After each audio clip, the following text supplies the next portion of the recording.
A'udzu billahi minasyaitonir rajim.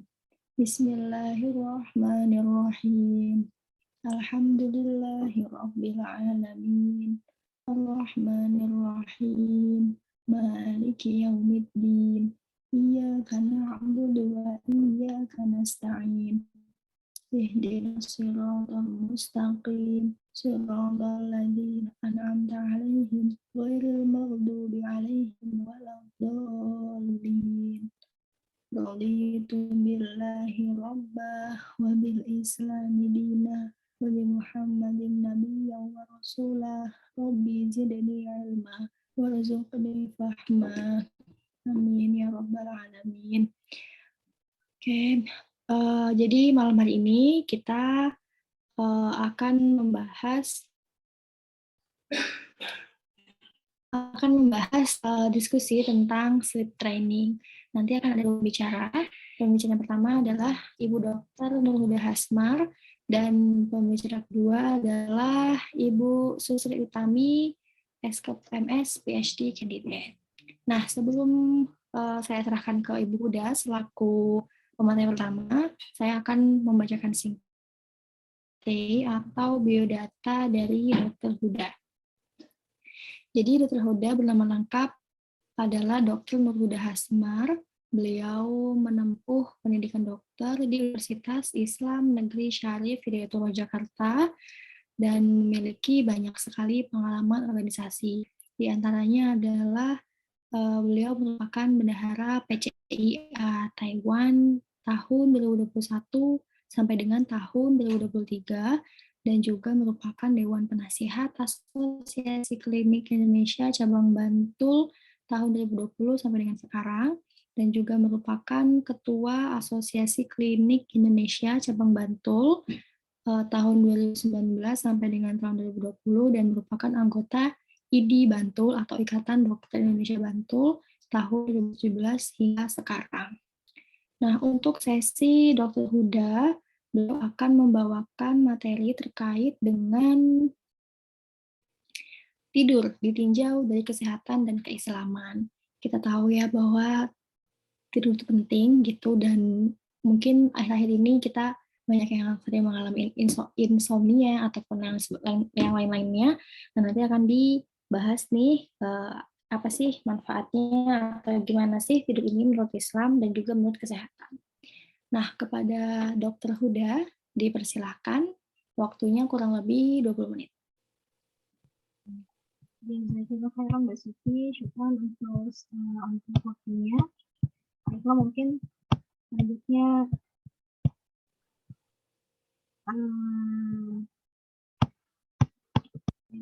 share screen ya, share screen. Sebelumnya suara saya jelas nggak? Sepertinya kurang nyaring dikit sih, Bu. Nyaring ya? Suaranya putus-putus, Bu. Iya, Bu, putus-putus. Coba saya ganti. Apa ganti?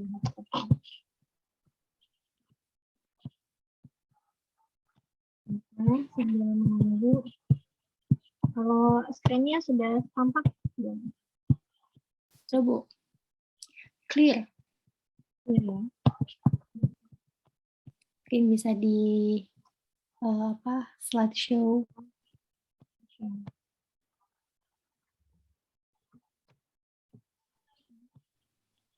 Masih putus-putus nggak suaranya? Enggak sih, Bu. Sudah? Di yang lain udah bagus ya hasilnya ya? Udah. Di slideshow aja, Bu, slide-nya.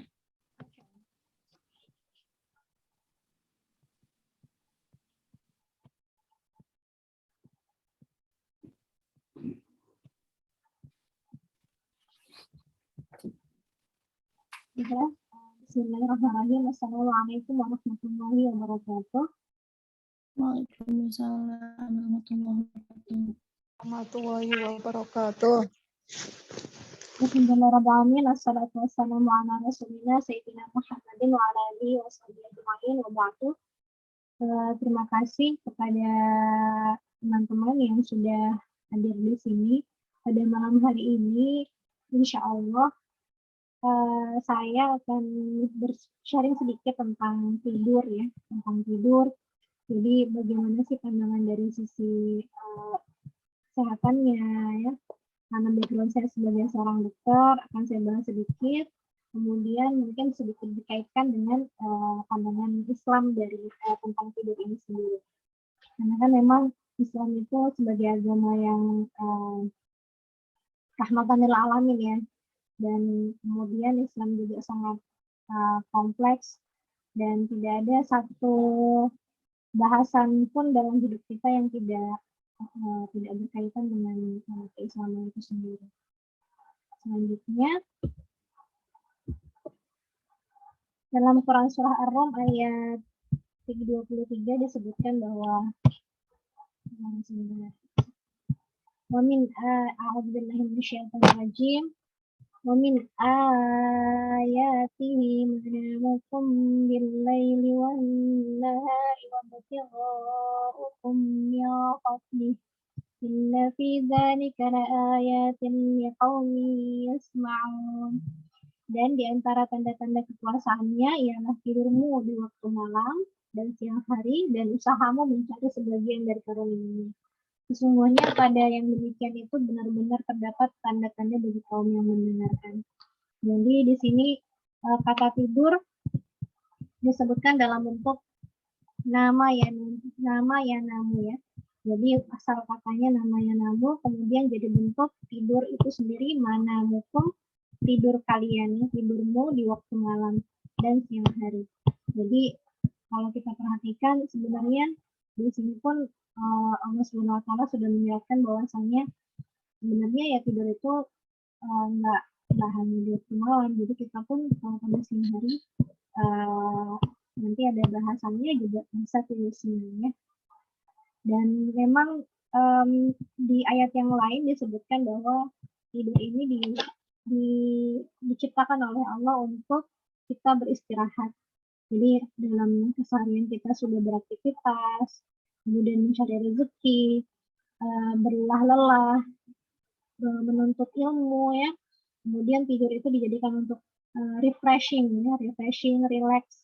Dan sebenarnya nanti ada bahasannya bahwa sebenarnya dia juga konsolidasi ya. Jadi memori-memori yang ada dalam seharian itu akan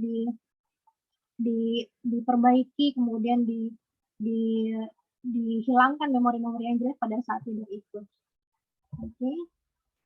Nah, sebenarnya apa sih yang mengatur dari tidur itu sendiri? Kenapa kita bisa tidur pada malam hari, kemudian terbangun di pagi hari? Jadi ada yang namanya circadian rhythm atau circadian clock ya, yang dimana irama ini adalah proses biologis yang berpatutan pada siklus 24 jam atau siklus pagi malam yang mempengaruhi sistem fungsi tubuh kita. Jadi irama ini dipengaruhi oleh hormon dalam tubuh kita. Kita mungkin teman-teman sering mendengar kata-kata hormon ya. Jadi salah satu zat yang dikeluarkan oleh tubuh kita, jenisnya banyak sekali. Yang di sini yang sangat berperan dalam tidur itu sendiri adalah hormon yang disebut dengan melatonin. Hormon melatonin ini ketika cahaya itu sudah gelap ya, kemudian dia akan disekresikan. Di sini kisarannya sekitar pukul 19 ya. 19, 20, jam 9 malam. Sekitar jam 9 malam, melatonin itu sudah mulai disekresikan, kemudian meningkat. Kemudian pada menjelang pagi hari dia akan sekresinya itu akan berhenti ya. Nah, di sini siklus sirkadian ini mengatur banyak hal, tidak hanya siklus tidur saja, tapi juga nanti akan mengatur dari segi mempengaruhi pencernaan kita. Kemudian ada di sini untuk pada laki-laki testosteron, yaitu hormon reproduksi. Kemudian juga salah satunya yang paling penting adalah dari tekanan darah itu sendiri. Kemudian masih terdengar Mbak Siti? Aman, Bu. Ini saya mau next slide. Kalau bisa.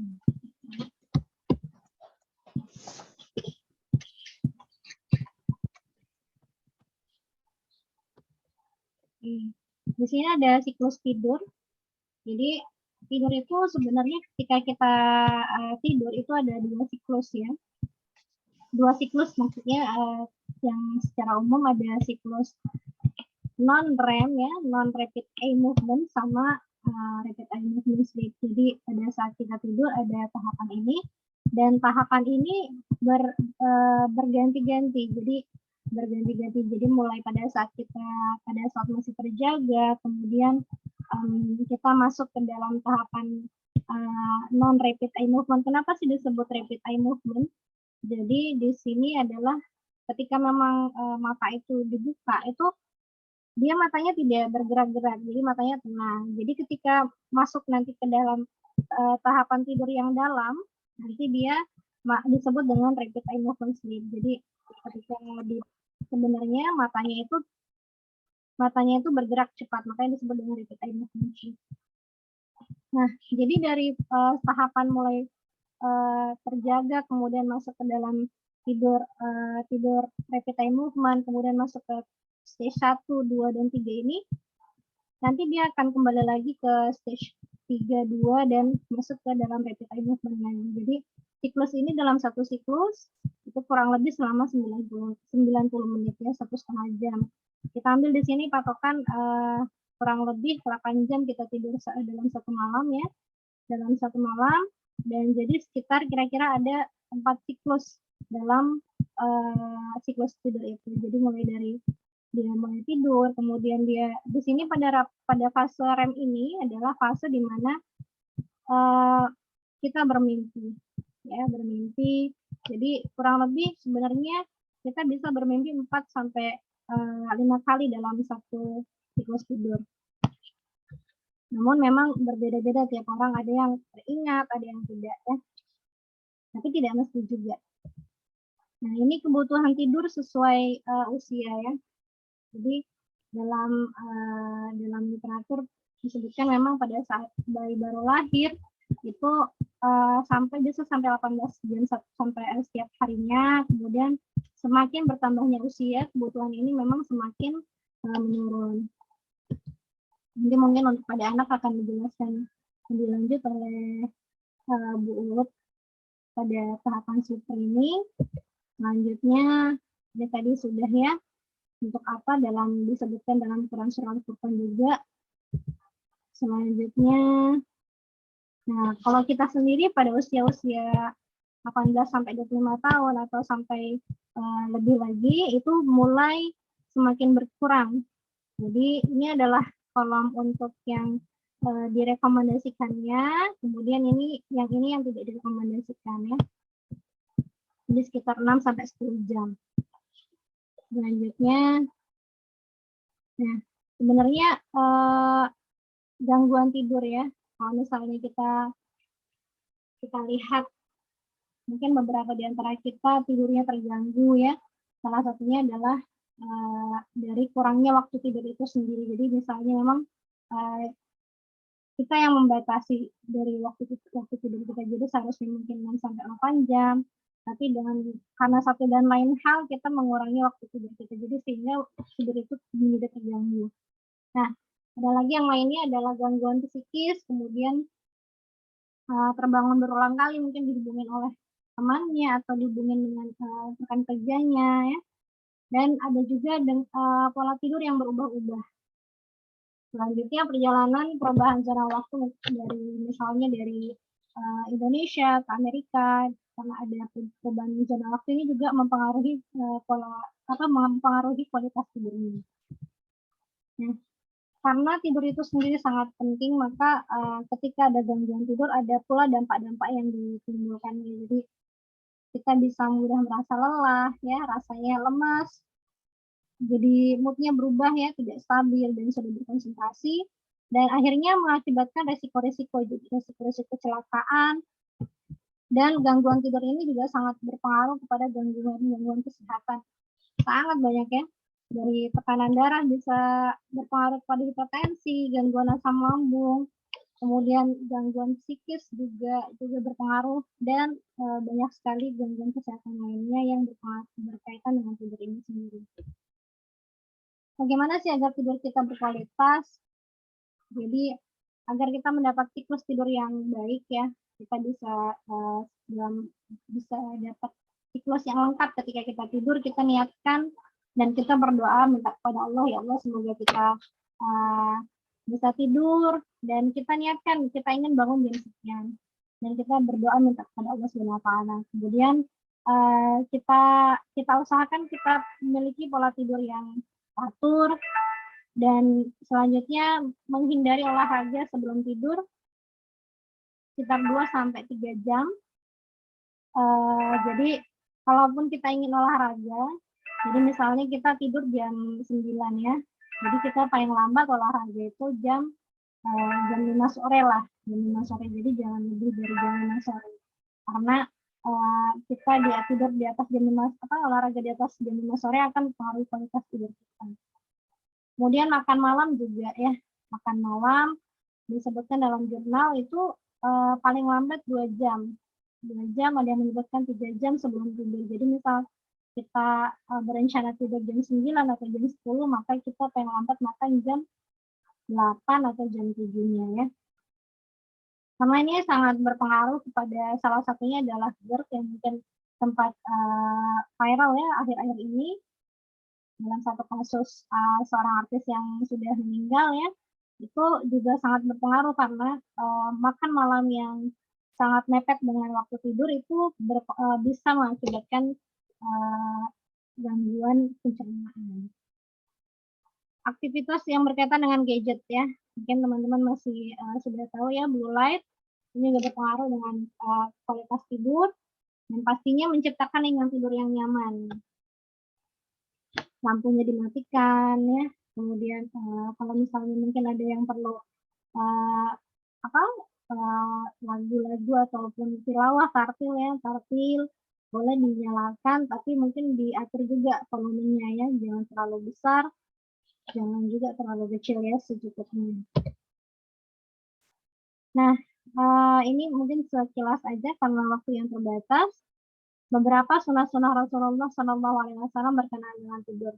Mungkin karena kita tidur sehari-hari ya, sehari-hari seperti sudah memang kebiasaan kita, kebutuhan kita, bahkan terkadang sunah-sunah ini kita ada yang mungkin sudah terbiasa, ada yang mungkin terlewatkan.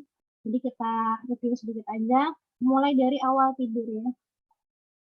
Ketika kita tidur itu berwudu dulu ya, saya nomor 4 dulu, berwudu sebelum tidur.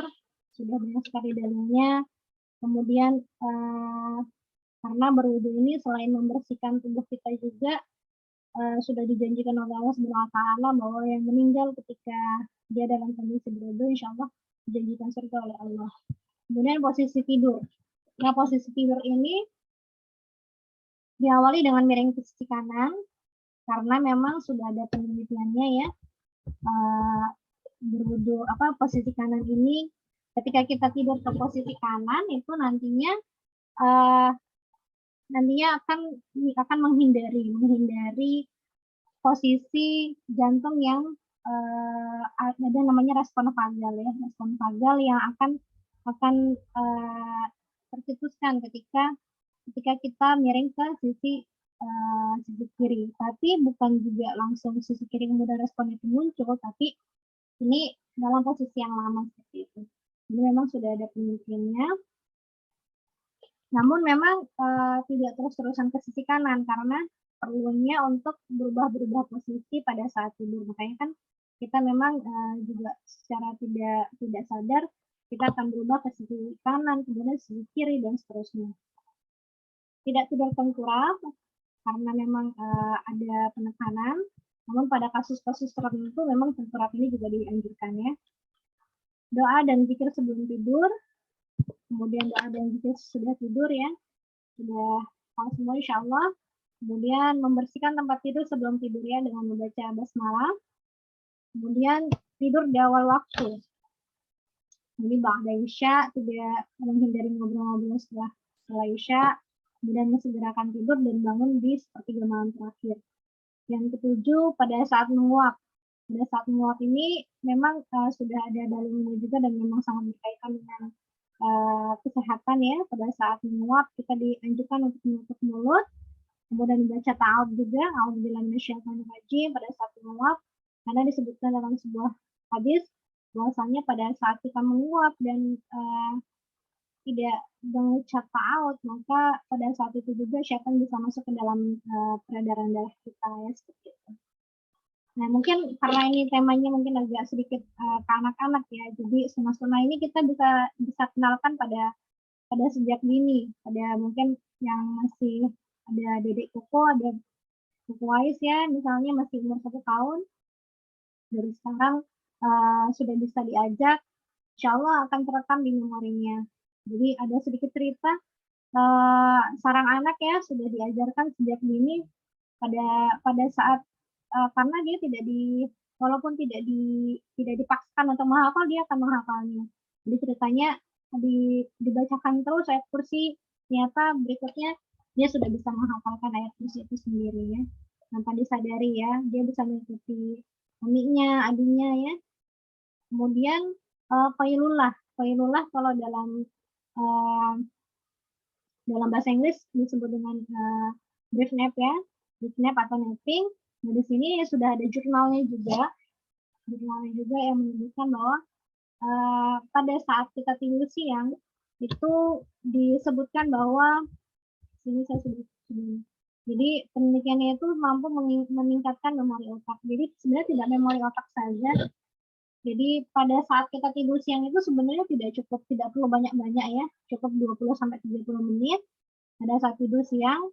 Jadi kalau misalnya kita kaitkan dengan tahapan tidur yang tadi, pada saat kita tidur 20-30 menit, kita memang tidak tidur sampai fase tidur yang dalam, tapi fase tidur yang stage 2 dan stage 3. Jadi badan kita sudah rileks ya, kemudian sudah mampu meningkatkan memori otak kita itu sudah mampu untuk meningkatkan fungsinya dengan baik. Nah, ini pun sejalan dengan hadis Rasulullah yang menganjurkan untuk tidur siangnya. Oke, ini lampu pada saat tidur sunnah atau bukan? Jadi ada yang beberapa menyebutkan sebenarnya dia bukan pada hadis tersebut ya, hadis yang dijadikan dalil itu konsepnya adalah Rasulullah pada saat itu meminta untuk mematikan lampunya itu karena lampunya dari lampu minyak gitu. Kalau teman-teman mungkin ada yang tahu ya, ada yang masih ingat, lampu minyak jadi bisa mengakibatkan kebakaran, makanya dimatikan. Tapi hal ini juga sebenarnya sejalan dengan penelitian jurnal bahwasanya tadi berkaitan dengan circadian rhythm, lampu yang gelap berkaitan dengan fungsi sekresi melatonin. Jadi memang tetap dianjurkan untuk mematikan lampu pada saat tidur. Ya, ini tadi menguap sudah saya jelaskan. Mungkin itu saja Mbak Suci karena waktu kita terbatas. Nah, di sini ada Bu juga di Indonesia ya. Dan teman-teman banyak yang dari Taiwan juga beberapa. Selanjutnya saya serahkan kembali ke Mbak Suci. Assalamualaikum warahmatullahi wabarakatuh. Waalaikumsalam warahmatullahi wabarakatuh. Terima kasih banyak Ibu Huda atas materinya. Jadi kita udah tahu kenapa sih kita perlu tidur dari sisi kesehatan dan juga sisi agamanya. Kemudian berapa lama waktu yang kita perlukan untuk tidur dan lain sebagainya. Nah, untuk teman-teman yang punya pertanyaan bisa dituliskan di kolom chat. Nanti kita akan bahas setelah pemateri kedua. Jadi untuk yang pemateri kedua, kita akan disampaikan oleh Ibu Susri Utami. Saya akan membacakan dulu sedikit tentang biodata Ibu Utami. Jadi beliau merupakan lecturer atau dosen di Universitas Muhammadiyah Pekalongan. Saat ini beliau sedang menempuh pendidikan S3 di National Ceko University dan beliau juga merupakan pendiri atau ketua dari Azamil Foundation. Beliau banyak sekali memiliki pengalaman pekerjaan dan juga organisasi. Selain itu, beliau juga merupakan penerima beasiswa yang bergengsi di NCKU ini. Oke, langsung aja untuk Ibu Utami, waktu dan tempat dipersilahkan. Terima kasih Mbak Suci dan Bu Dokter Huda atas waktunya dan atas kesempatannya. Akhirnya setelah sekian lama kita bisa adakan sharing session lagi ya Bu ya. Ya Bu. Bismillahirrahmanirrahim. Beberapa peserta di sini sepertinya adalah ibu-ibu muda dan calon-calon ibu yang mungkin kadang masih galau ya gimana menidurkan anak ya. Karena itu apa ya? Momen yang sangat challenging sekali ketika kedua orang tua sudah kelelahan di sore hari atau di malam hari ya, dan anak belum mau tidur. Jadi nanti sedikit akan saya share beberapa bagaimana sih cara apa yang bisa kita coba untuk bisa mendisiplinkan anak untuk bisa tidur sendiri, dan itu ternyata bisa dicoba ketika anak itu masih bayi gitu ya, bisa mulai dibiasakan ketika anak-anak masih bayi. Jadi nanti mungkin materi saya tidak begitu banyak ya, semoga nanti bisa akan lebih dalam lagi di diskusi. Saya bisa mulai share screen, Mbak Suci? Bisa Bu, coba di Bu. Udah saya setting bisa. Saya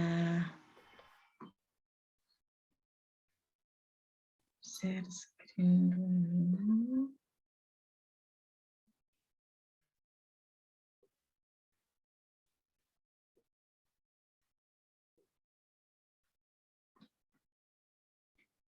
Kalau sudah, terima kasih. Sudah terlihat belum? Sudah Bu. Oke. Bismillahirrahmanirrahim. Assalamualaikum warahmatullahi wabarakatuh.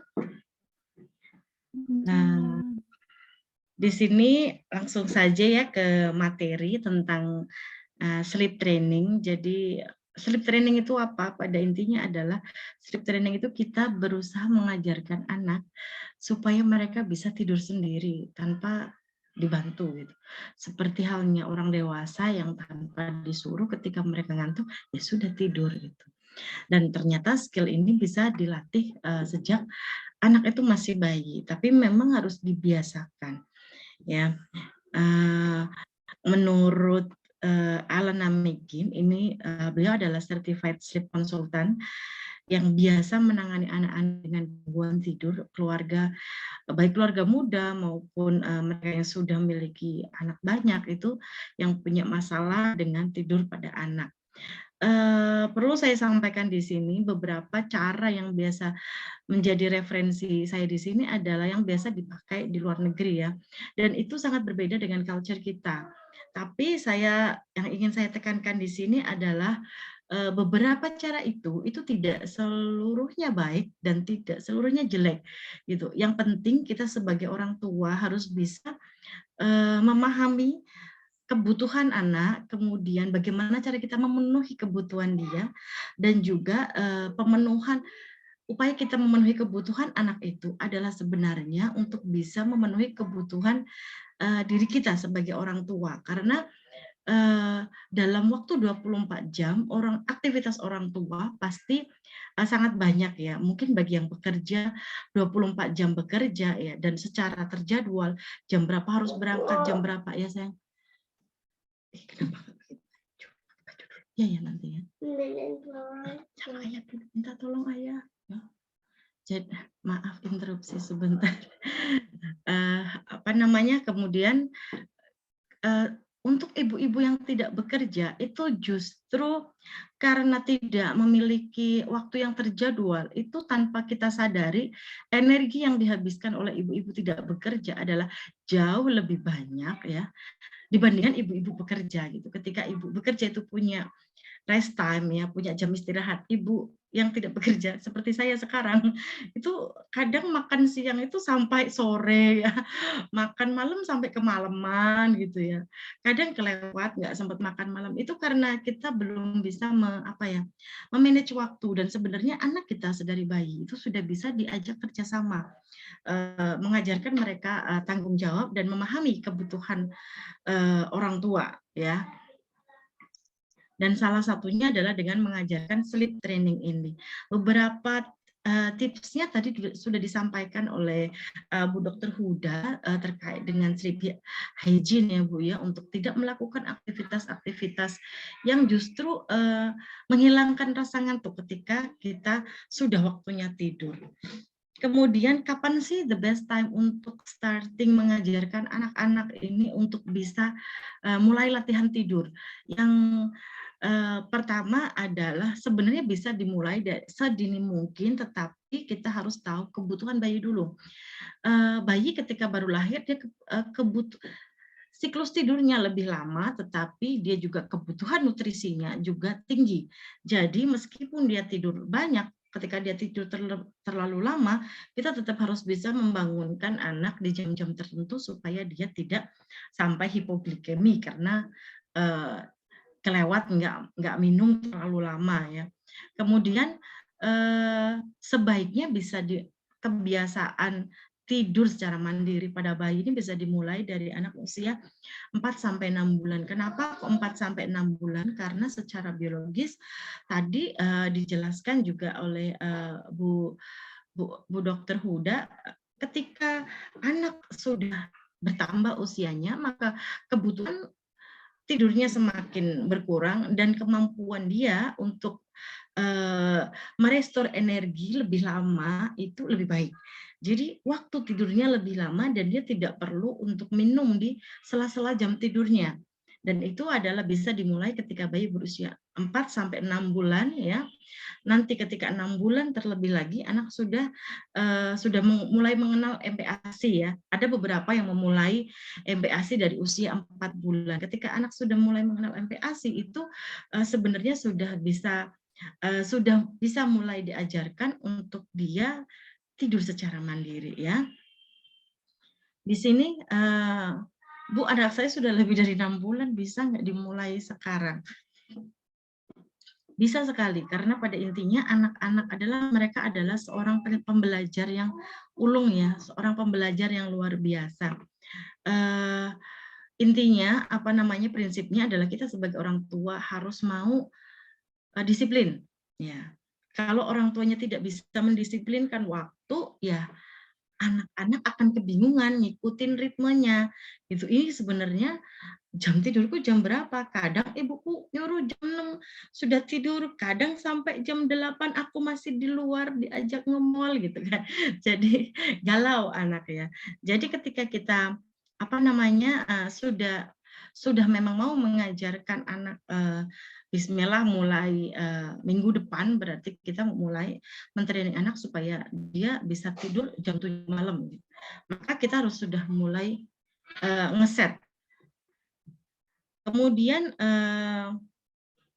cara yang paling simpel ya yang biasa ibu-ibu lakukan adalah misalnya dengan menepuk-nepuk punggung bayi, nepuk-nepuk pantat gitu ya, tapping gitu ya istilahnya kalau misalnya, atau dibacakan cerita. Bu, anak usia 4 bulan mau dibacain cerita, mereka akan mendengarkan, mereka akan menerima semua informasi ya. Fungsi pendengaran mereka sudah berkembang sempurna untuk anak usia 4 bulan. Jadi tidak masalah gitu. Meskipun mereka belum bisa merespon seperti yang kita harapkan, tapi sebenarnya mereka mendengarkan dan itu bisa menjadi suatu kebiasaan. Manfaatnya banyak sekali ya. Tadi dari mulai terutama ketika untuk 6 bulan 2 tahun pertamanya itu adalah golden period untuk pertumbuhan dan perkembangan otak, di mana perkembangan otak bayi itu bertumbuh sampai dengan hampir 75% volume otak ketika dia nanti dewasa. Jadi ini memang best time-nya. Dan kapan itu pertumbuhan terjadi pesat? Itu adalah ketika anak sedang tidur. Kapan perkembangan otak itu berkembang secara pesat adalah dengan stimulasi yang tadi saya sampaikan. Ketika mulai bedtime, kita banyak menceritakan story-story yang bisa menstimulasi otak mereka. Ketika mendengar mereka, maka sinaps dalam otak mereka itu terangsang untuk bisa berkembang secara sempurna gitu. Jadi tidak hanya bertumbuh saja, indikasinya bukan hanya dari lingkar kepala saja, tapi bagaimana sel-sel otak ini berfungsi dengan optimal. Selain itu juga melatih life skill ya, life skill anak untuk bisa independen dari bayi ya. Ketika kita melihat bayi ya, kemudian dia mengarahkan jempolnya ke mulut, itu sebenarnya adalah dia sedang melatih dirinya sendiri untuk mengatasi masalah yang dia miliki ya. Tapi kadang respon kita adalah narik gitu ya, jangan gitu. Itu sebenarnya kita mencegah gitu. Kita nyetop cara anak membangun kemampuan dirinya untuk mengatasi masalah. Misalnya anak bayi yang paling besar dirasakan adalah ketidaknyamanan. Mereka nggak bisa tolerate dengan ketidaknyamanan. Kalau nggak nyaman sedikit pasti nangis, nggak nyaman sedikit pasti nangis. Nangis adalah bahasa mereka untuk meminta tolong. Tapi ketika mereka merasa tidak nyaman dan mereka berusaha memenuhi kebutuhan rasa nyaman sendiri dengan menyot jempol atau misalnya pegang-pegang kain gitu, itu sebenarnya adalah cara mereka untuk mengatasi masalah, dan itu adalah salah satu indikator perkembangan otaknya untuk problem solving ya. Kemudian kebutuhan untuk tidur bayi itu ya sampai dengan usia 2 tahun itu dari mulai newborn itu 10 sampai 18 jam gitu ya. Jadi ini masing-masing ada bayi yang memang mereka waktu tidurnya itu lebih banyak gitu ya. Kemudian makannya lebih sedikit gitu. Kalau misalnya ibu-ibu yang baru melahirkan mungkin ada kekhawatiran, Bu, anak saya nggak minum gitu. Anak saya kok tidur terus gitu ya. Jadi ibu-ibu nggak usah khawatir karena sebenarnya ketika anak lahir itu dia sudah dalam kondisi kenyang gitu ya. Jadi secara fisiologis lambungnya itu juga belum berkembang besar, jadi kebutuhan nutrisi dia meskipun cuma 1 atau 2 tetes ASI yang kita keluarkan itu cukup ya. Jadi misalkan masih ada rewel dan segala macam, itu mereka butuh ketenangan. Dan jika mereka itu lebih banyak tidur itu bagus gitu, karena itu juga selain conserving energi untuk menunggu sampai dengan ASI ibu lebih gitu ya, itu juga bisa memenuhi kebutuhan tidurnya ya. Sampai dengan usia 2 tahun kebutuhannya sampai dengan 10 sampai 13 jam. Kemudian bagaimana memulainya? Yang pertama,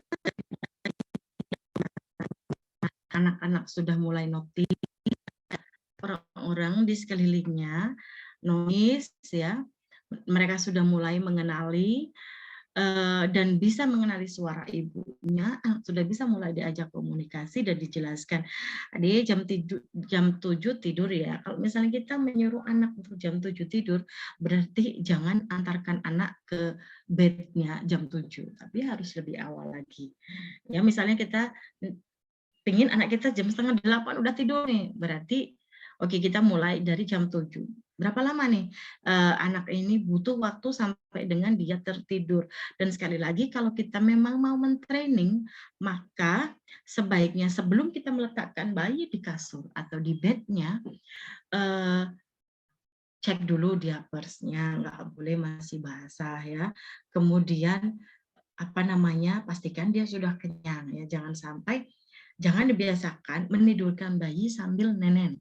Ya, sambil ngasih breastfeeding itu enggak recommended katanya. Karena apa?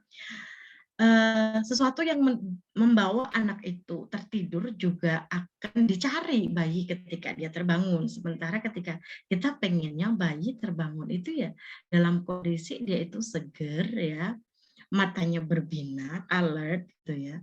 Jadi dalam kondisi bahagia. Kemudian aktivitas yang lain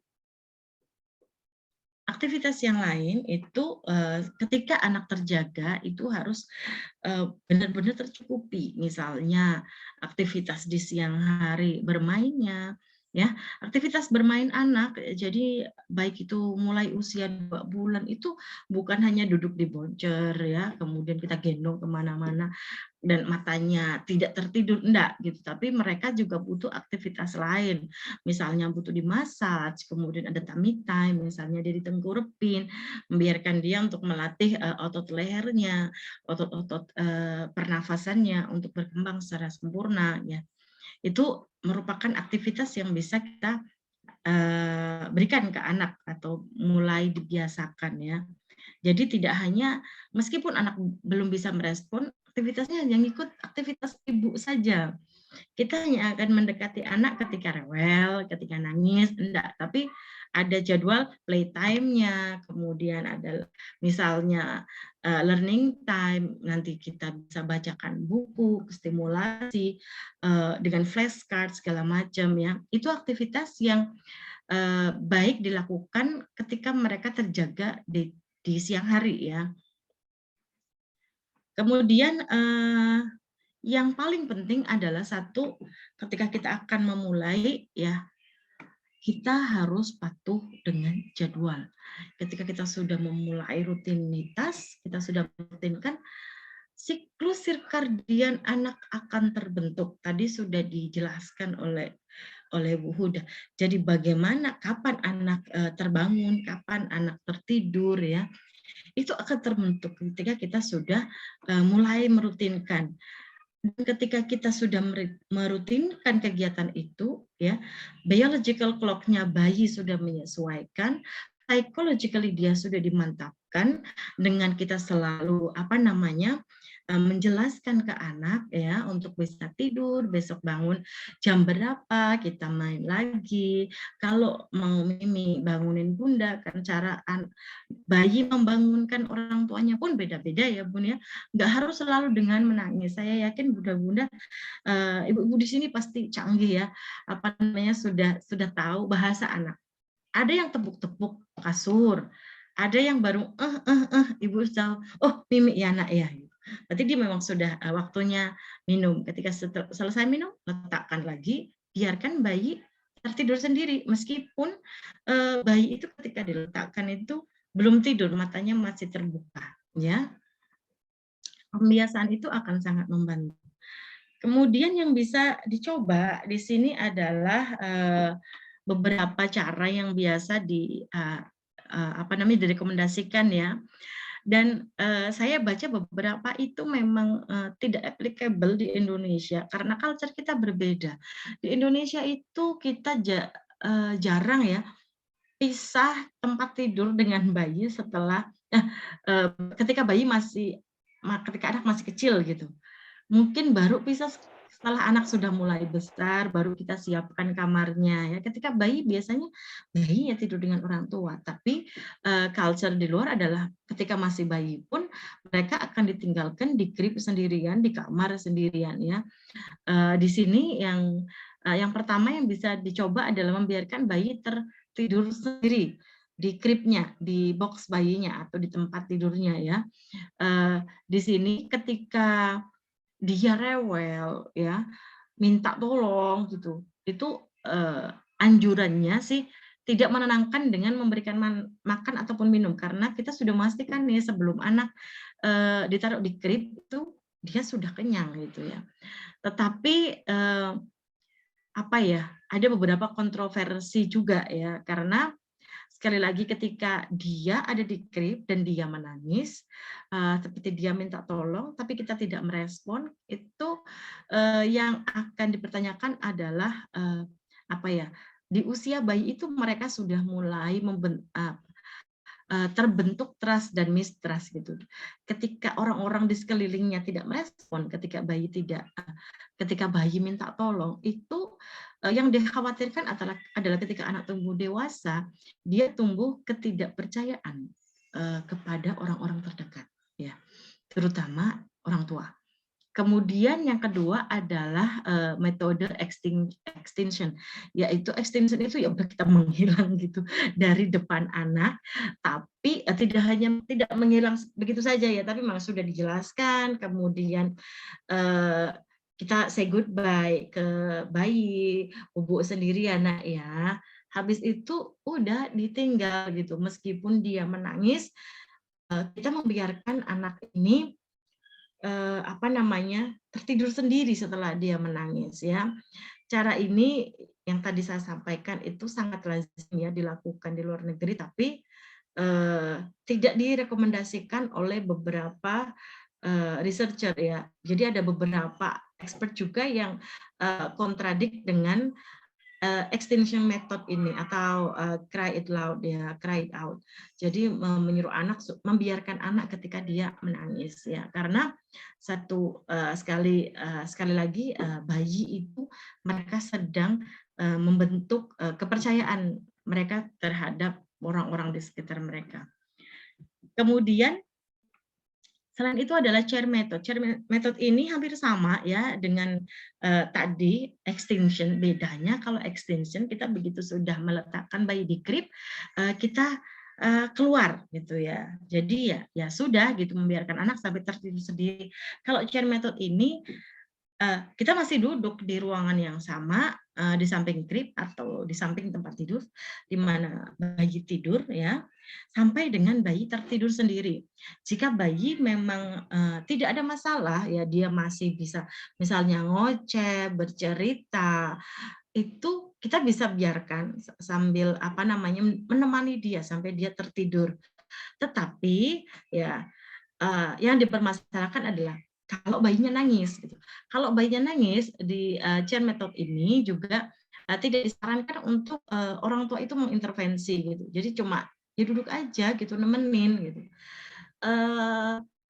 Kalau dibilang presence-nya ada, tapi kalau misalnya untuk psikologis bayi itu tidak bagus juga, karena di sini bayi akan lebih sakit hati lagi ketika dia minta tolong dan dia tahu di sampingnya ada orang tetapi tidak ada yang merespon ya.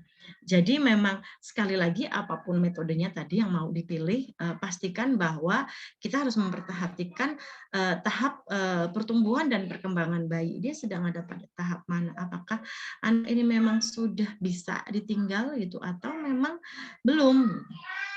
Yang cara selanjutnya adalah pick up, put down, and suspect ya, suspect itu jadi gitu, ya. Di sini kita meletakkan bayi di bed dan ditenangkan, dan jika anaknya menangis di sini kita angkat, ya, sampai dengan anaknya tenang. Nanti kita letakkan lagi, begitu seterusnya sampai dengan bayi tidur, ya. Kemudian yang untuk bedtime routine feeding ini adalah meminimalisir intervensi aktivitas apapun yang biasa kita lakukan ketika mengantarkan anak kita tidur. Misalnya nih, biasanya untuk menidurkan anak kita biasa digoyang-goyang ya. Kemudian kita berusaha menguranginya dengan mengurangi frekuensi ya. Misalnya durasinya biasanya berapa lama sampai dengan dia tidur, misalnya digoyang sampai tenang aja sudah ditaruh. Iya sayang. Selesai belum? Belum, nah. Sebentar ya. Iya nanti ibu bikin spaghetti, sebentar ya. Tapi jangan lama-lama. Oke. Aku soalnya udah lapar banget. Maaf ya Bu, anak-anak saya. Iya sayang. Ini suka nggodain ini yang besar-besar ya. Suka ngeledekin ibunya. Jadi kalau ibu lagi kuliah malah Bu Uut.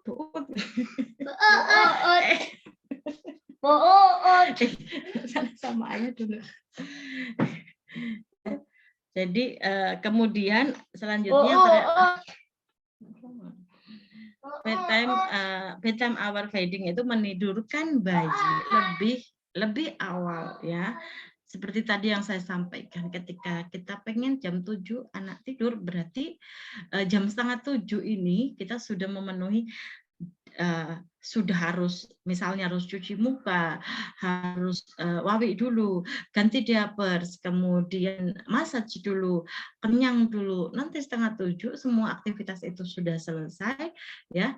Kita tunggu sebentar, anak nanti kira-kira jam 7 sudah bisa tidur. Kalau misalnya belum tercapai lagi, berarti kita harus bisa memulainya lebih awal lagi. Jika memang anak membutuhkan waktu untuk sampai tidurnya itu lebih lama. Ya, kemudian ada beberapa yang harus diperhatikan. Ini dari referensi yang berbeda dari yang saya sampaikan di awal, yaitu tadi ketika kita mulai mengajarkan membiasakan anak untuk bisa tidur secara mandiri. Pertama adalah quality of parents' ability to work together. Jadi apa ya? Orang tahu kebutuhan anak. Oh, anak ini ngantuk. Anak ini belum ngantuk, masih mau tidur. Berarti pada saat memang dia belum ngantuk, jangan paksakan dia tidur dulu. Kecuali memang kita sudah menyiapkan sebelumnya, ya, kebutuhan bermainnya sudah terpenuhi. Untuk aktivitas yang menguras energi sebelum dia tidur sudah terpenuhi.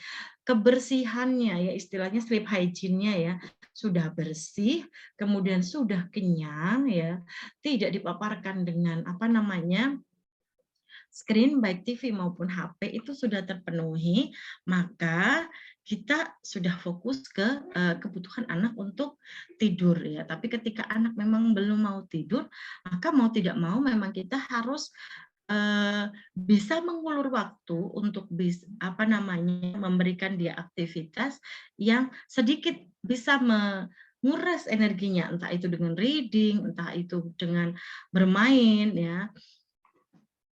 Kemudian yang kedua adalah emotionally availability yang tadi saya sampaikan ya. Jangan sampai kita mengajarkan anak untuk bisa mandiri, tapi kita mengabaikan emosional anak ya.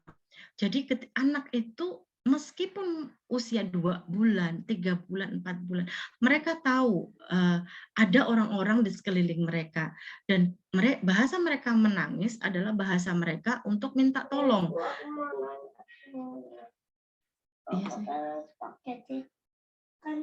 Kan di situ ibu aja terus pakai itu. Iya, kan harus ibu angetin spaghettinya. Sebentar.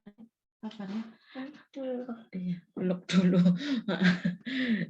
Minta peluk dulu. Ya, jadi harus emotionally available buat anak. Jadi bukan physically available ya, bukan cuma badannya aja yang ada, tapi emotionnya aja. Iya sih. Itu yang putih. Sebentar ya. Ayah. Iya, tolong. Sebentar ya. Ya. Kemudian kita harus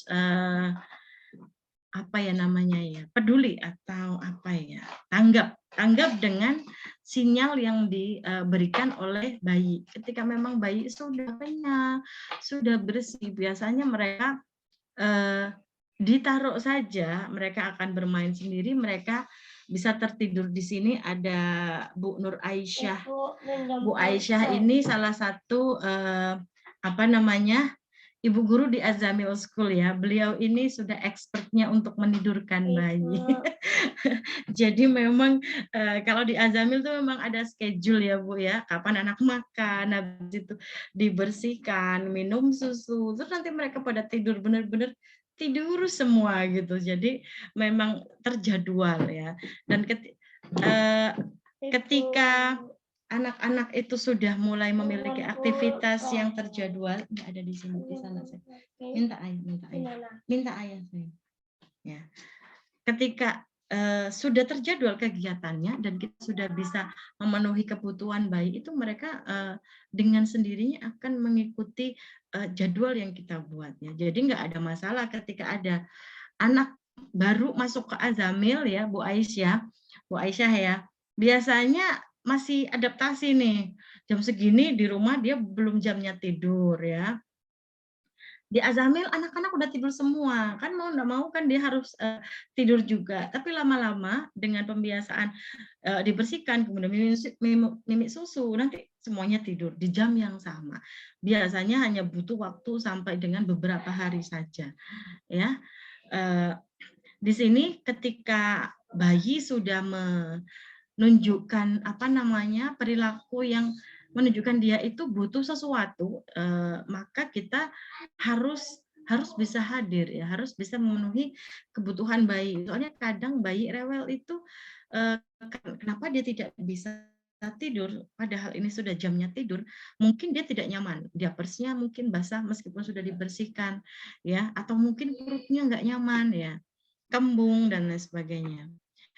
Kemudian perhatikan atau hindari adanya insecure avoidant attachment, di mana di sini adalah anak itu kehilangan attachment dengan orang tua karena merasa orang tua itu menghindari anak gitu, menghindari bayi. Contohnya ketika bayi nangis tidak merespon. Respon tidak harus dengan badan yang kita datang, ya, ada di lapang pandang mereka, enggak. Tapi ketika kita memang belum bisa menjangkau anak, bisa dengan suara. Misalnya, ngapunten nih yang punya baby di rumah sendirian, itu mungkin akan susah nih ke kamar mandi untuk BAB dan BAK. Cukup untuk BAK aja susah sekali untuk melepaskan bayi, ya. Jadi gimana? Ketika kita sudah naruh bayi di crib, misalnya di strollernya dia di depan kamar mandi, kita tetap sambil bisa BAK atau mungkin aktivitas yang lain, misalnya sambil makan gitu. Ketika kita sudah memenuhi semua kebutuhannya, jelaskan kepada anak bahwa sebentar ya nak, ibu mau pipis dulu, sebentar ya, sebentar. Kalau sudah pipis nanti sama ibu lagi.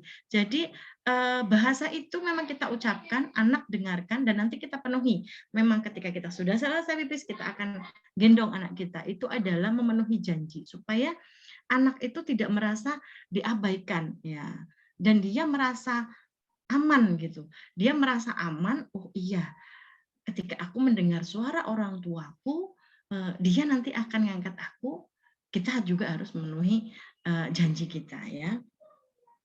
Kemudian maternal sensitivity, di sini adalah bagaimana orang tua mengenali dan merespon sinyal atau bahasa yang diekspresikan oleh bayi ketika butuh sesuatu. Saya pernah melihat satu video, itu beliau udah expert untuk baby language, itu luar biasa, bahwa ternyata tangisan bayi lapar, bayi mau pup, bayi merasa nggak nyaman, itu ternyata beda-beda, ya. Jadi ketika dia lapar berarti kita penuhi, ketika dia merasa tidak nyaman dengan diapersnya juga bisa kita ganti. Jadi kita sebagai ibu juga harus sensitif. Tetapi seperti tadi juga, meskipun kita sensitif, kita tetap harus bisa membahasakan apa yang sedang kita kerjakan jika memang kita ada tanggung jawab ke anak gitu. Meskipun mereka hanya mendengarkan, mereka receive, mereka menerima semua informasi dan mereka berusaha memproses itu, ya.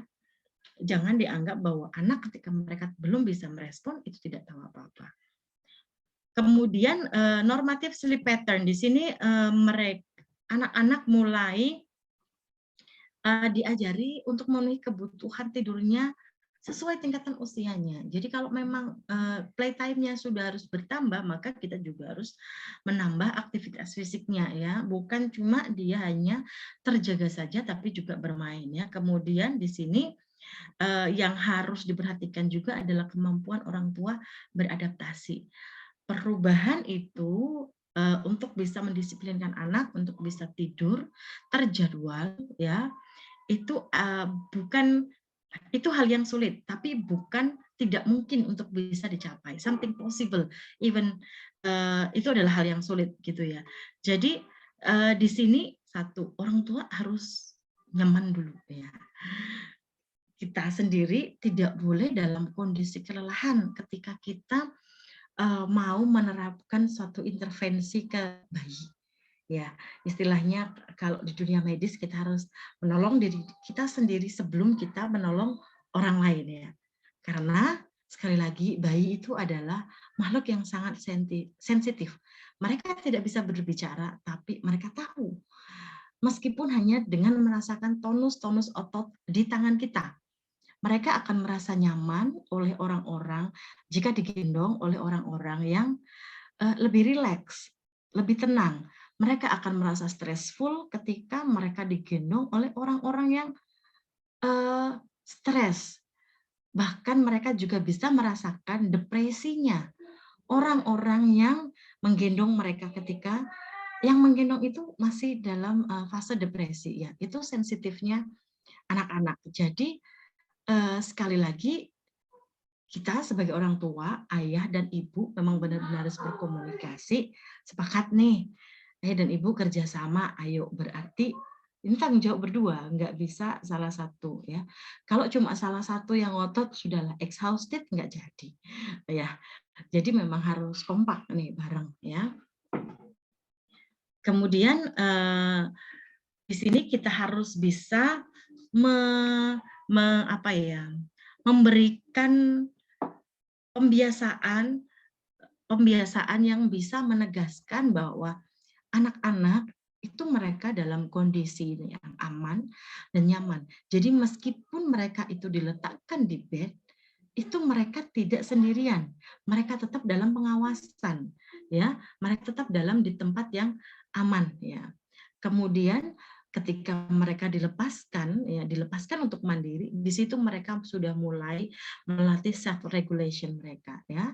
Mereka mulai misalnya yang mulai 3 bulan, 4 bulan sudah mulai bercerita, misalnya di depannya dikasih objek itu mereka nanti bercerita sambil kita nodding merespon sesekali ya. Tapi sekali lagi jangan mengajak bicara. Ya, misalnya kapan sebaiknya ngajak bicara? Ngajak bicaranya nanti ketika anak itu sudah bangun dari tidur, mereka sudah alat ngajak bicara tuh. Tapi ketika mereka sudah ngantuk, itu biar mereka berbicara sendiri dan mereka membangun self regulation mereka sampai mereka tertidur ya. Kemudian tadi sleep hygiene ya sudah disampaikan oleh Bu Dr. Huda. Kemudian di sini merencanakan semua aktivitas ya, dari mulai waktunya, kemudian merespon ketika malam-malam nanti bangun, itu sudah mulai direncanakan. Misalnya ini untuk satu malam biasanya dia akan bangun 2 atau 3 kali. Ya, maka di jadwal itu maka kita harus siap. Mungkin dia butuh feeding, kita siapkan susunya. Begitu susu sudah masuk, nanti dia akan tidur lagi. Dan ketika sudah selesai minum susu, udah. Ya. Ketika dia sudah selesai minum susu, nanti dia akan tertidur kembali ya. Ya. Itu saja Bu, Ibu-ibu dan teman-teman semua mungkin yang bisa saya sampaikan ya. Apapun caranya, sekali lagi yang harus kita kedepankan adalah kita sedang mengajarkan life skill kepada anak, maka tolong perhatikan kondisi psikologis anak. Itu saja. Terima kasih. Waktu saya kembalikan ke Mbak Suci selaku moderator. Terima kasih banyak Ibu Uut atas materinya. Oke, bagi para ibu-ibu muda atau teman-teman yang ingin bertanya, baik itu materi disampaikan oleh Ibu Huda maupun Ibu Uut, dipersilakan. Jadi tadi kita udah bahas banyak banget ya, mulai dari konsep tidur secara general sampai dengan gimana sih caranya melatih bayi supaya bisa tidur sendiri tanpa perlu diayun, digendong dan lain sebagainya. Nah, silakan yang ingin bertanya. Mbak Suci, saya boleh tanya enggak? Saya tertarik sekali dengan materi Bu Huda, Bu Dokter. Saya banyak belajar tadi ya, karena apa ya, kemarin selama ini kan yang kita tahu sunah sebelum tidur kayak gitu-gitu kan baru diajarkan baru dikerjakan ketika kita sudah besar ya. Nah, tadi ketika disampaikan ya, itu seperti wudhu dulu, ya, itu bisa enggak ya kalau misalnya anak-anak mulai diajarkan wudhu, karena saya sendiri belum pernah coba. Ini saya jawab ya Bu. Kedengeran ya, Syal? Bisa, Bu. iya. Bisa Bu. Alhamdulillah. Saya nerapin ke anak-anak. Jadi dari umur berapa ya? Mulai dia udah bisa ke kamar mandi, bisa ke kamar mandi. Gifari itu umur 5 tahun. Kalau nggak 4 tahun, 5 tahun itu udah saya ajarin. Jadi sebelum tidur, pada waktu sikat gigi, kemudian jadi sikat gigi rutin ya, sikat gigi, kemudian pipis sebelum tidur. Nah itu setelah pipis saya ingetin untuk wudhu. Jadi kalau misalnya nanti kan kita nggak tahu kalau tidur nanti bisa bangun apa enggak. Nah nanti mau masuk surga atau enggak. Kalau masuk surga wudhu dulu. Jadi biar nanti sudah dijanjikan sama Allah melalui hadis Rasulullah. Jadi memang di saja seperti itu sih Bu. Cuma memang kalau pas lagi kadang-kadang mut-mutan ya, jadi ya semampunya anak aja. Jadi ketika dia mau ya dikerjakan, kalau misalnya nggak mau ya jangan usah dipaksa dulu, tapi tetap dirimain aja manfaatnya. Kemudian nanti kan juga bersih juga deh kalau misalnya habis makan, nanti bisa bersih tangannya, mulutnya seperti itu. Jadi dijelaskan dari segi rasionalitasnya mereka juga, nggak sekedar dari segi surgawinya aja. Sama sunah-sunah yang lain juga sih Bu, jadi sangat penting ya untuk anak-anak kita yang mungkin kita nggak sadari itu 3 full dan ayat kursi sebelum tidur itu kita bacakan. Mungkin kalau misalnya teman-teman yang masih adik-adik bayi ya, itu kan mereka belum bisa ngaji ya. Jadi yang bacain ibunya. Kemudian tadi ada hadis yang mungkin tadi terlewat. Jadi setelah kita membaca 3 full kemudian ayat kursi, jangan lupa diusapkan ya, diusapkan dari tangannya, dari kepala gitu sampai ujung kaki ya. Hadisnya sahih. Jadi itu menghindarkan diri anak dan dari kita juga ya. Itu dari gangguan sihir dan segala macamnya. Jadi kan anaknya belum bisa tuh ngusapin, jadi ibunya yang ngusapin dari ujung kepala sampai ujung kaki. Begitu Bu, insyaallah. Terima kasih Bu, udah perlu dicoba ini. Saya belum mencoba. Oke, makasih Ibu atas pertanyaannya dari teman-teman yang lain. Kalau dari saya mungkin penasarannya adalah, kan tadi 7 jam ya Bu minimal tidur maksimal ding. Nah itu satu malam atau bisa dikalkulasikan kayak misalnya tidur malamnya cuma 5 jam terus nanti dikalkulasi deh sama tidur siang sisanya gitu. Itu gimana Bu?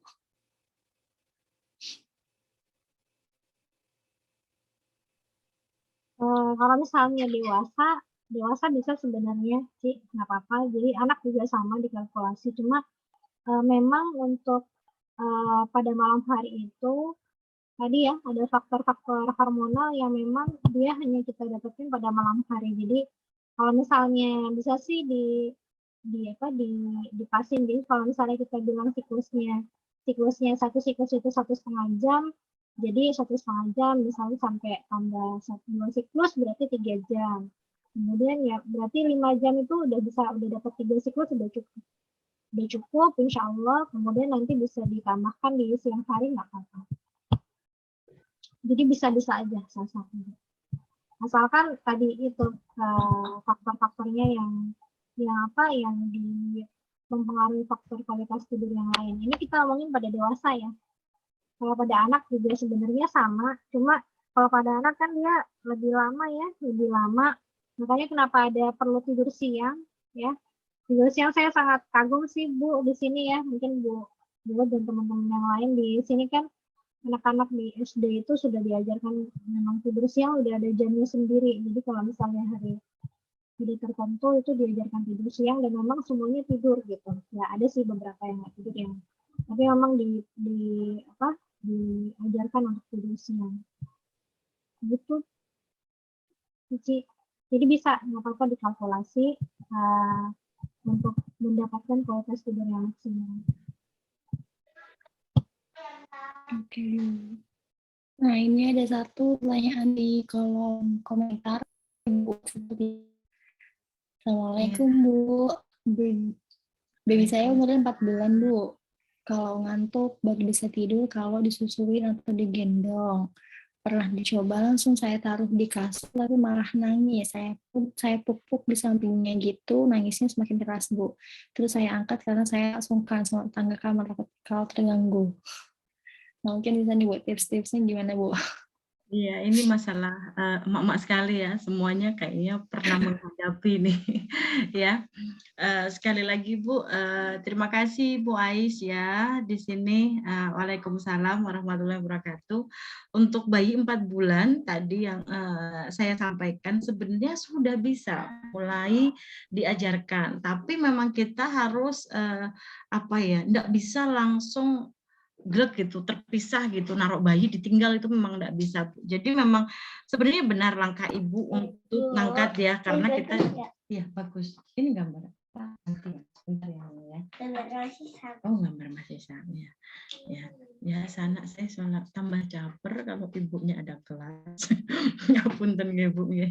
Jadi untuk usia 4 bulan ini kalau dari referensi sih semuanya memang satu memenuhi kebutuhan anak sebelum tidur ya, higiennya, makannya, kenyang dulu, kemudian aktivitas fisiknya dicukupi dulu sampai dia ngantuk, baru dia bisa dilepas sendiri. Tapi dan satu lagi dibiasakan ya. Kalau memang belum terbiasa, ibu langsung ditaruh, reaksi anak nangis gitu, mungkin karena memang belum terbiasa ya. Tapi ketika kita pelan-pelan, misalnya sudah kenyang, ya kalau sudah kenyang berarti ketika dia nangis jangan dikasih susu lagi Bu, karena kan bahaya ya.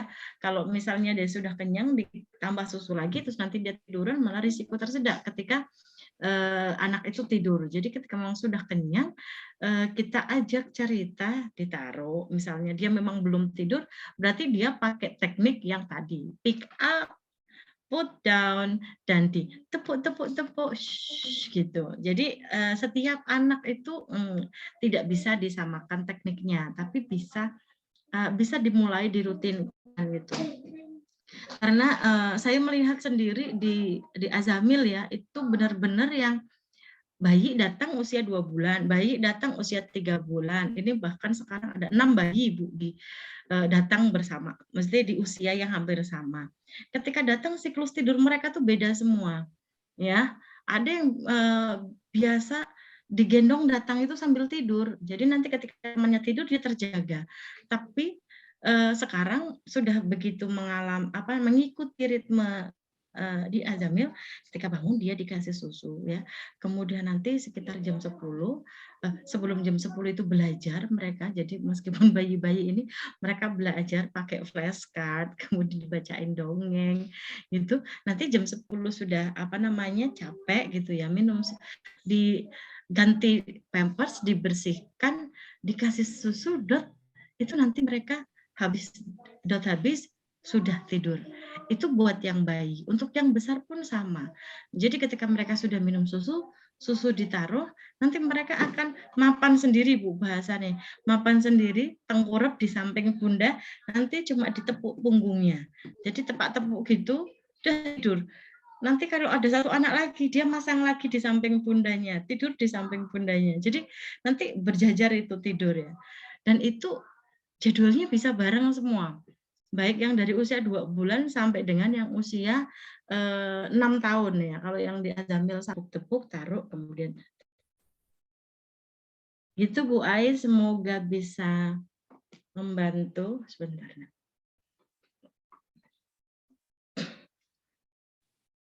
Apakah ada tanggapan Ibu Ais?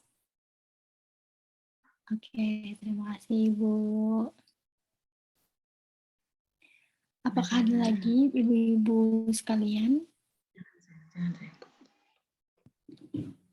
Mungkin saya nanya juga nih ke Bu nih, karena kan memang sleep training ini kayaknya baru-baru, saya nggak tahu ya, mungkin apa udah lama sebenarnya ya, karena saya baru-baru aja, jujur aja baru-baru denger sleep training ini. Jadinya sebenarnya ada nggak sih Bu batasan usia gitu anak-anak, ketika misalnya nanti usia sekian, kalau misalnya nggak pisah gimana gitu dari segi psikisnya gitu, ada batasan usianya nggak?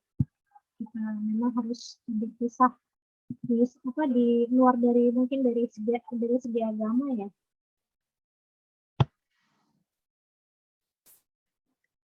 Bu, maaf Bu, nggak jelas Bu pertanyaannya, putus-putus. Oh iya Mas, putus-putus. Kalau sekarang udah mulai jelas belum Bu? Sekarang? Iya, jelas. Jadinya mau tanya kalau sleep training ini kan belajar anak-anak untuk tidur sendiri gitu. Nah sebenarnya kalau misalnya anak-anak ada usia tertentu nggak, kita harus kalau udah saat ini benar-benar harus pisah gitu, udah tidurnya harus pisah. Ada batasan usia nggak kalau dari segi sainsnya? Nggak ada. Karena basicnya manusia itu belajar sepanjang hayat. Bahkan pertumbuhan otak pun, kalau dulu kan dibilang 21 sudah tuh manusia tidak bisa berkembang otaknya. Enggak, sekarang bahwa otak manusia itu berkembang sepanjang hayat. Jadi nggak ada masalah ketika anak-anak misalnya usia sampai dengan 4 tahun tidurnya belum teratur gitu, ibunya masih kewalahan gitu, itu nanti bisa gitu. Kalau yang dulu saya pernah coba itu karena anak saya juga yang pertama itu punya masalah tidur, itu saya belajar hipnosis, tapi saya menghipnosis diri saya sendiri. Ya, saya benar-benar menghipnosis diri saya sendiri karena saya kurang tahu kenapa ketika malam anak saya itu energinya luar biasa gitu ya. Jadi saya dan suami sudah sama-sama, kan kita sama-sama bekerja, sudah exhausted lah. Ini kok anak kok energinya masih luar biasa ya. Itu sampai jam 12 sampai jam 1 malam. Itu saya coba dengan mematikan lampu dan saya mengatur pernafasan saya, benar-benar sampai dengan pernafasan saya tenang, sampai dengan nadi saya turun ya, sampai benar-benar tenang. Itu anak saya bisa tertidur. Tapi meskipun saya matikan lampu, ketika saya masih berpikir besok saya harus ngajar kelas A, B, C, dan PPT belum selesai. Besok praktikum saya belum booking laborat, belum booking alat. Itu ketika saya sambil tidur dan sambil berpikir, anak saya nggak bisa tidur. Jadi memang benar-benar harus bisa menghipnosis diri sendiri, harus menenangkan diri sendiri sampai dengan anak tertidur. Ketika sudah tertidur, baru saya gerilya turun dari tempat tidur, kerjakan yang lainnya. Tapi memang itu perjuangan sih. Karena menurut saya sih bukan karena fisik anak yang hiperaktif, tapi kalau saya melihatnya sih dia butuh bermain ditemani oleh orang tua. Jadi dan kesempatan bertemu dengan orang tua adalah malam gitu ya. Kadang saya pulang dari luar kota jam 7 malam, kan baru ketemu jam 7. Sementara dia pengen main sama ibu gitu, pengen main sama ayah, di mana kondisi kita sudah sama-sama kecapean ya. Jadi kadang ngajak bermain sebentar, habis itu saya hipnosis diri saya sendiri untuk bisa menularkan ke anak saya. Itu yang coba, dan itu baru berhasil ketika dia udah 4 tahun. Artinya enggak melulu harus bayi. Ketika kita bisa memulai dari bayi pun itu sangat baik. Tapi kita juga harus ingat bahwa nanti ada masa di mana anak juga akan bertemu dengan lingkungan baru. Misalnya ada kedatangan adik, kelahiran lagi adiknya. Meskipun sleep pattern-nya sudah terbentuk dengan baik, nanti dia harus beradaptasi lagi gitu. Jadi memang, tapi ketika kita sudah bisa mengajarkan anak bisa tidur sendiri, berarti itu satu nilai tambah bahwa ketika nanti ada adik bayi pun kita tidak terlalu kerepotan gitu, tidak harus menidurkan dua-duanya gitu, tapi hanya misalnya menemani saja, anak bisa tidur sendiri. Dan itu tidak ada batasan usia, sekali lagi kita juga tidak boleh menjudge ya bahwa anak kita tidak bisa A, anak kita tidak bisa B gitu. Karena setiap anak itu unik, mungkin mereka akan bisa mencapainya di usia tertentu yang tidak sama dengan teman-teman sebayanya. But it's okay gitu, karena mungkin dia punya potensi di kemampuan di hal yang lain gitu. Gitu nggak Bu Dokter kurang lebih. Iya, terima kasih banyak Bu. Insya Allah ya memang kita harus menularkan ya vibes itu sangat sangat terbukti bisa menular. Itu ada pertanyaan kayaknya Bu dari bundanya Dewais. Iya Bu, di kolom chat. Atau saya bacakan? Bu Huda dan Bu Utami, anak terbangun minta ASI berapa kali semalam untuk usia 15 bulan ya. 15 bulan siklusnya kurang lebih 3. Kalau 3 sampai 4 jam itu menurut saya terlalu kerep ya. Karena kan tidur misalnya anak dari malam jam 8 sampai dengan jam 5 pagi atau misalnya jam 6 pagi itu kan 4 tambah 6 ya, 10. Berarti kalau dia terlalu sering bangun ya, itu sebenarnya nanti usia 1,5 tahun itu sudah lumayan besar ya. Volume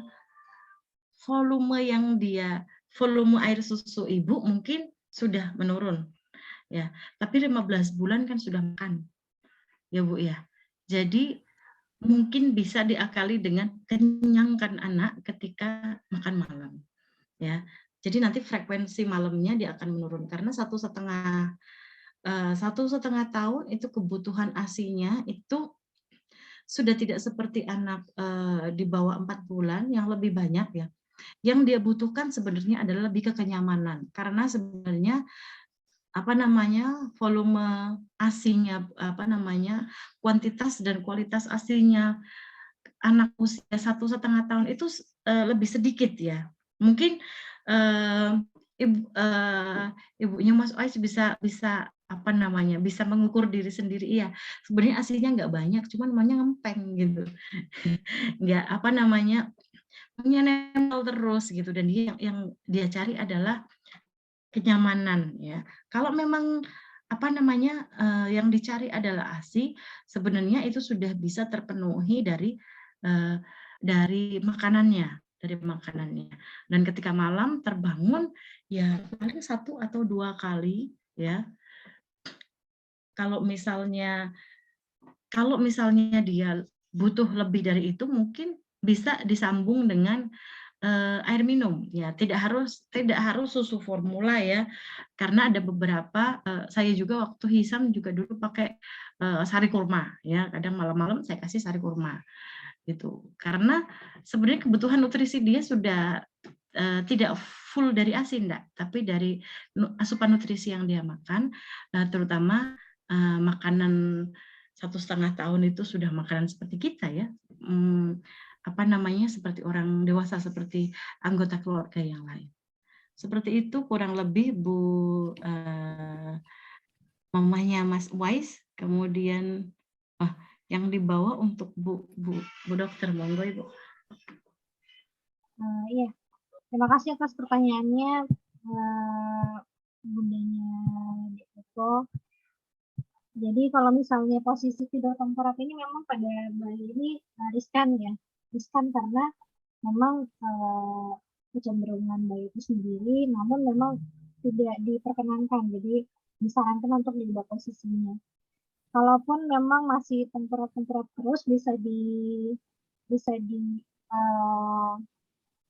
disiasati dengan menaruh bantal Bang Sufi. Jadi ditaruh di bantal di sisi kanan dan kirinya ya, sehingga dia lebih cenderung tidak juga terlalu tegak, tapi intinya mencegah dia untuk tidur tengkurap. Dan memang kalau misalnya masih seperti ini juga, jadi mungkin ayah bundanya bisa bergantian untuk terbangun gitu di malam hari untuk mengecek posisi si Dede apakah aman gitu, tidak tengkurap. Itu aja mungkin. Yang penting untuk tidur tengkurap ini sebaiknya tetap tidak diperkenankan, jadi kita hindari. Gitu. Dan tadi juga mungkin sedikit menyinggung ya, tadi yang pertanyaan untuk Bot terkait jam ASI pada malam hari usia 15 bulan memang tidak disebutkan dalam literatur, tapi bahkan ada yang hanya cukup pada saat sebelum tidur aja gitu dia minum ASI-nya. Ada juga yang jadi memang sudah sangat berkurang ketika dia sudah di atas 12 bulan. Tengkurapnya malah sering di atas bantal. Oh, tengkurapnya malah ini ya, karena putar-putar gitu ya. Bisa berarti bantalnya mungkin apa terlalu kecil atau gimana, Mbak Sufi. Jadi guling, coba di apa? Bantalnya gede ya. Bantalnya gede tengkurapnya. Kalau gulingnya biar untuk ganjel si Dede biar dia nggak tengkurap gitu. Guling kan dia panjang, jadinya harapannya dia nggak ke sisi tengkurap. Kalau bisa dicoba disiasati pakai guling coba. Mungkin itu, atau mungkin dari Bu Ot ada pengalaman, atau dari Guru Azamil, Bu Nurasia yang sudah sangat berpengalaman mungkin. Kalau saya dulu guling. Kalau di ruang pediatrik itu untuk bayi yang gangguan pernafasan itu malah direkomendasikan itu memang posisinya tengkurap ya, tapi itu memang pada kondisi tertentu karena ketika tengkurap itu diafragma itu lebih lepas ya Bu ya. Jadi ekspansi paru itu lebih maksimal ketika dia tengkurap, dan untuk bayi gitu sampai dengan usia 2 tahun itu ketika dia bisa bernafas dengan baik, ekspansi paru maksimal, oksigen yang dia dapat banyak, itu bagus untuk pertumbuhan dan perkembangan otaknya anak. Jadi ini dari segi apa ya? Dari itu ya Bu ya, dari penelitian dan tidak based on tidak sesuai dengan nilai-nilai Islam gitu ya. Dan memang beberapa ketika anak punya gangguan pernafasan, maka disarankan dia memang tidurnya tengkurap gitu. Mungkin karena itu lebih nyaman. Cuman tadi benar kata Bu Dokter, untuk dia tengkurap di bantal besar, ganjel itu salah satu sisinya dengan bantal kecil, bantal guling kecil gitu. Jadi dia nggak totally tengkurap gitu. Jadi ada saya miring gitu ya Bu ya nanti ketika dia diganjal sedikit pakai bantal guling yang kecil. Begitu mungkin. Apakah ada tanggapan dari Ibu? Oke, mungkin kalau sudah tidak ada, kita cukupkan kali ya Bu, berhubung waktunya sudah malam, di sini udah mau jam 10, dan Bu juga sudah ditunggu sebentar tadi oleh kerucil-kerucil gitu. Tomato spaghetti. Oke, apakah ada quotes atau kalimat penutup dari Bu atau Bu Dokter? Dari Bu dulu mungkin Bu. Dari saya ya untuk mengajarkan anak untuk belajar tidur sendiri itu sebenarnya bukan hal yang sulit ketika kita memang sudah siap ya, tapi yang harus diperhatikan adalah satu, kita harus memenuhi kebutuhan kita dulu ya, orang tua, ayah, ibu, dan kemudian kita mampu memenuhi kebutuhan bayi pada saat dia harus beradaptasi dengan proses pembelajaran untuk tidur sendiri, terutama adalah perkembangan psikologisnya, tumbuh kembangnya, di mana dia tidak boleh diabaikan pada saat pembelajaran itu. Terima kasih, itu saja Mbak Suci dari saya. Terima kasih Ibu Dokter. Ya kalau dari saya Jadi untuk terkait tidur ini memang simpel tapi sebenarnya sangat sangat penting ya. Jadi saking terbiasanya kita dengan tidur, kadang-kadang tidur itu kita nggak nikmati gitu. Mungkin kalau misalnya dari segi katakanlah dewasanya, coba kita kalau istilah yang baru-baru ini adalah mindfulness. Jadi kita pada saat mau tidur, kita benar-benar sadar kita niatkan mau tidur untuk istirahat gitu ya. Kemudian diniatkan untuk ibadah pastinya dengan membaca doa. Dan kita tularkan juga ke anak-anak kita seperti yang tadi diceritakan sama Bu, ya begitu besarnya dampak hafsa. Jadi apa yang kita pikirkan juga tersalurkan kepada anak seperti itu, bahkan melebihi ekspektasi kita gitu. Itu aja mungkin. Semoga kita bisa menerapkan sunnah-sunnah Rasulullah SAW berkaitan dengan tidur, dan kita bisa mendapatkan tidur yang berkualitas dan berkah. Terima kasih Mbak Suci dan teman-teman semuanya. Baik, terima kasih banyak Bu dan Bu Dokter atas waktunya dan atas ilmunya. Semoga bisa bermanfaat. Juga terima kasih kepada ibu-ibu dan mbak-mbak semua yang sudah mengikuti dari awal hingga akhir. Marilah kita tutup acara kita dengan membaca doa kafaratul majelis.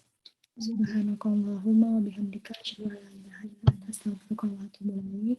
Terima kasih. Mohon maaf dari saya jika ada kekurangan. Saya akhiri. Wassalamualaikum warahmatullahi wabarakatuh.